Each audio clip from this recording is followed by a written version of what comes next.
ఇదిలా ఉంటే ఇక అమ్మాయిలు అద్భుతం చేశారు. ప్రపంచ కప్ ఫైనల్కి చేరిన భారత్ ఆస్ట్రేలియాతో సెమీస్లో రికార్డు ఛేదన అని చెప్పేసి ఒక వార్త కనిపిస్తూ ఉంది. నిజంగా కూడా యాక్చువల్గా వీళ్ళు కొడతారా, ఆస్ట్రేలియాతో ఆడగలుగుతారా, లేకపోతే ఆస్ట్రేలియాలో అందరూ కూడా మంచి ఆటగాళ్ళు ఉన్నారు, అమ్మాయిలు ఉన్నారు అని చెప్పేసి అనుకున్నారు.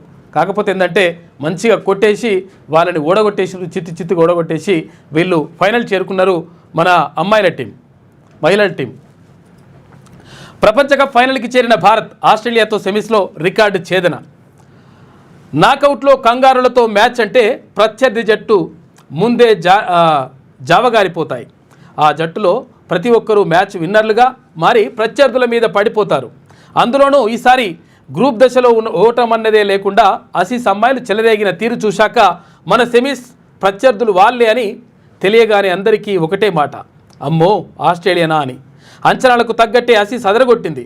ఆ జట్టు 338 పరుగులు చేయడంతో భారత్కు కష్టమేనని తీర్మానించేశారంతా.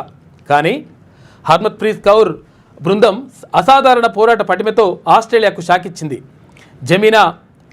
జమీమా రోడ్రిగ్స్ 127 రన్లు వేసి నాటౌట్గా నిలిచింది.